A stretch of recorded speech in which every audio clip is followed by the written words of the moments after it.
The roof of a double-decker bus carrying language students from Thailand was sliced off while going under a railway bridge in Bournemouth. Two 13-year-old girls received minor injuries as the roof came off when the bus struck the bridge and travelled a further 30 (100 feet), with an open top. Dorset Police said it was investigating following the crash in Clingan Road shortly before 8:30 BST. Cavendish School of English said the bus driver had been suspended. Sgt Ben Pope said, "The students were very lucky. I'd like to thank the local school for their assistance in looking after the students in their hall that were aboard the bus so they could be triaged by the ambulance service. The matter will be fully investigated." Nathan Santangelo-Barber, from the school, said its staff were absolutely devastated. "Our first priority at this time is to ensure the safety and welfare of the children, all of whom are now back at Cavendish School and in class. Thankfully no one was seriously hurt," he said. He said the driver of the bus, operated by its sister company Cavendish Liner, had been suspended pending further investigations. The bus was carrying 19 Thai students as well as 2 school staff. 4 people were on the top deck at the time of the impact.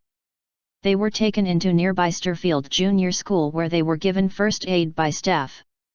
Head teacher Emma Rawson called it a very unusual start to our school day and one which I hope will never be repeated.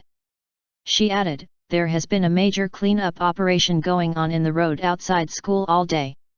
I want to put on record how immensely proud I am of our staff, who all swung seamlessly into action this morning, as if we had a plan in place for this sort of incident, and of our children, who were so sensible and responsible in the face of the disruption to the start of their school day."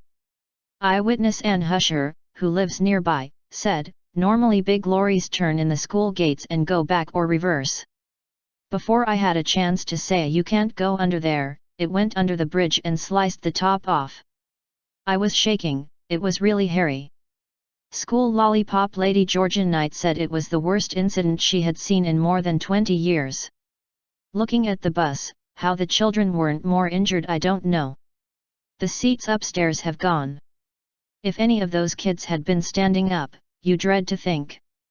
It could have been a lot worse," she added.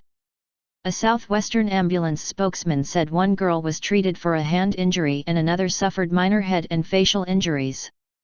Clingan Road was closed between Sturvale and Carlisle Road. The bridge was assessed by Network Rail following the crash and rail services between Brockkenhurst and Bournemouth were restricted for several hours.